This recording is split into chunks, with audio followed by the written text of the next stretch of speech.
E aí, pessoal, graça e paz, tudo bem, né? Eu creio que está tudo bem, eu creio que tudo vai bem. Hoje nós vamos comentar mais um livro da Bíblia do Novo Testamento. Dessa vez a gente vai falar sobre a carta aos Hebreus. Mas antes da gente começar, eu quero pedir a você que, se você está gostando desses vídeos, né? Coloca teu comentário aí, né? Deixa a tua opinião, coloca a tua sugestão.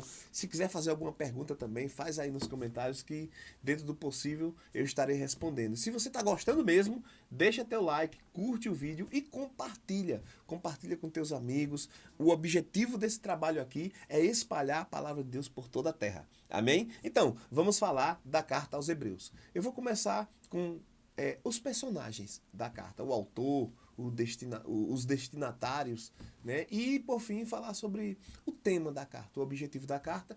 Trago um resumo para você e quando você for ler essa carta, eu tenho certeza que com esse contexto vai ficar melhor para você entender. Então, quem é o autor da carta aos Hebreus? Eu não sei. O autor é desconhecido, ela é uma carta anônima, né? Há quem diga que ela foi escrita por Paulo, há quem diga que foi escrita por Barnabé, mas parece-me mais possível, plausível entender que foi escrita por Paulo. Por quê? Porque eu vejo muito do pensamento de Paulo nessa carta. Talvez tenha uma literatura diferente, um estilo, né? Na verdade, um estilo literário diferente. Por isso que alguns acreditam que não foi Paulo, mas foi alguém ligado a Paulo, algum discípulo de Paulo, alguém que leu os escritos de Paulo e reproduziu o pensamento de Paulo nessa carta. É possível também, né? Mas eu acredito que foi Paulo. Eu vejo na carta alguns, assim, muitos textos, muitas expressões, muitas informações muito parecidas, muito semelhantes ao que, a que Paulo escreveu nas cartas, né? Tem também uma teoria de que Paulo escreveu de forma anônima, não se identificou como autor da carta por causa do contexto. Ele está escrevendo aos hebreus, ele está escrevendo ao povo de Deus, a igreja do Senhor, né, composta por judeus, né, judeus messiânicos, podemos dizer assim, judeus que creram que Jesus Cristo é o Senhor e Salvador. E ele encontrava resistência entre esse povo, né? Havia muitos judeus que não aceitavam a pregação por parte de Paulo. Então, seria uma estratégia dele não colocar o seu nome na carta, como ele costumava iniciar as outras cartas, se declarando o apóstolo Paulo, eu, o apóstolo do Senhor. Paulo, ele não colocou o nome nessa carta, exatamente como uma estratégia para que mais pessoas fossem alcançadas por esses escritos. E aí é possível que ele tenha, assim, escrito de uma forma diferente para que as pessoas não entendessem mesmo que era ele que estava escrevendo, como uma estratégia para alcançar mais pessoas. Também é possível essa teoria. Mas vamos lá. O fato da carta ser anônima não é um problema. Não. Vários livros da Bíblia são anônimos. Você vê no Velho Testamento, eu tenho Juízes. Alguns dizem que pode ser que tenha sido escrito por Josué. Eu tenho Ruth também. Talvez tenha sido escrito por Samuel, mas não tem nada no livro deixando claro que foi escrito por Samuel ou por qualquer outra pessoa. É um livro anônimo, né? Primeiro e segundo Samuel, primeiro e segundo Reis, primeiro e segunda Crônicas.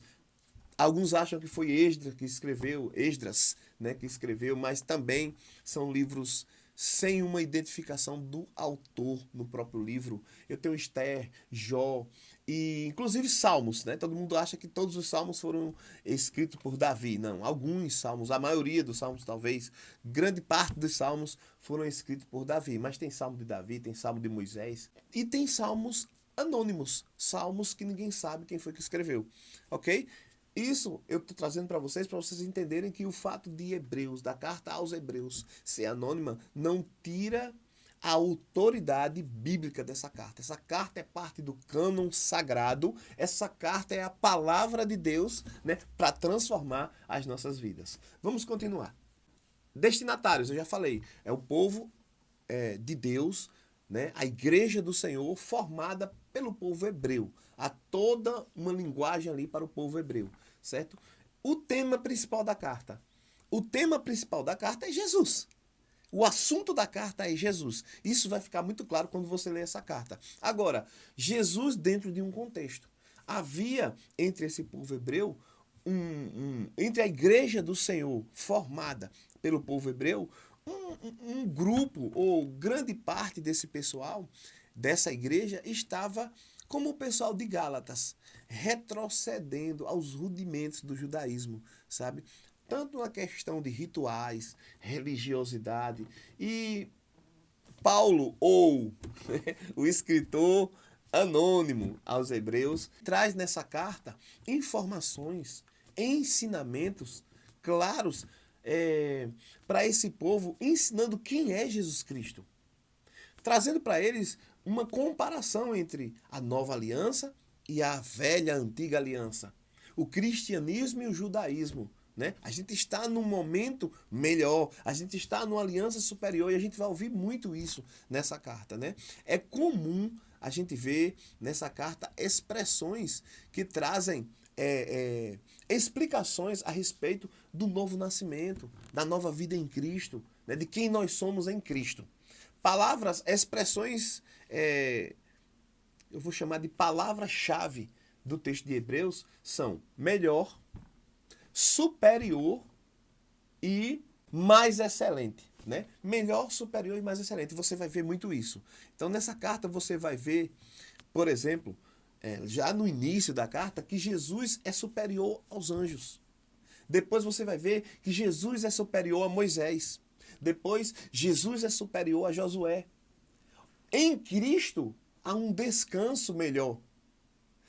A nova aliança em Cristo é superior à antiga aliança. Cristo tem um ministério mais excelente. Em Cristo, nós temos melhores promessas. Em Cristo, há um sacerdócio melhor. Você vai ver isso no texto de Hebreus. Em Cristo, há um sacrifício melhor, há um sacrifício perfeito. Então, é isso que a gente vai ver nessa carta. Uma comparação, posso usar essa palavra, né? Da nova aliança com a velha aliança. Uma comparação do cristianismo com o judaísmo. Uma comparação entre estar em Cristo, o que é que nós temos em Cristo, e voltar, retroceder para os rudimentos do judaísmo, as crenças do judaísmo. Por isso que você vai ver nesse texto, um texto maravilhoso, trazendo para você a nossa realidade em Cristo. Além disso, que é o tema principal, Jesus Cristo. Jesus Cristo é superior, Jesus Cristo é maior, Jesus Cristo é melhor, estar em Cristo é melhor, nós temos melhores promessas, nós estamos numa aliança superior. Além disso, a gente ainda vai ver no capítulo 11, né? É um capítulo muito conhecido da Bíblia, uma passagem que fala sobre a fé. Né? A gente vê ali uma descrição da fé. A fé é a firme convicção. Né? A gente vê no capítulo 11, a gente vê que sem fé é impossível agradar a Deus, né? No versículo 6 do capítulo 11. E a gente vai ver também uma galeria chamada Os Heróis da Fé, que traz ali grandes exemplos de homens, né, e mulheres de Deus que chegaram ao objetivo, que venceram, que conseguiram, que chegaram lá, que triunfaram, que cumpriram o seu chamado, que cumpriram o objetivo nessa terra pela fé. Pela fé. É isso que a gente vai ver em Hebreus no capítulo 11. Depois, no capítulo 12 e 13, algumas recomendações, orientações. Então, um livro maravilhoso para você. Pega esse contexto, sabe? Entenda qual é o tema do livro. O tema do livro, o assunto do livro é Jesus Cristo é superior, Jesus Cristo é maior, Jesus Cristo é melhor. É isso que Hebreus fala para você e eu sei que vai te abençoar muito. Boa leitura, medite nessa palavra, seja abençoado na prática da palavra de Deus. Graça e paz.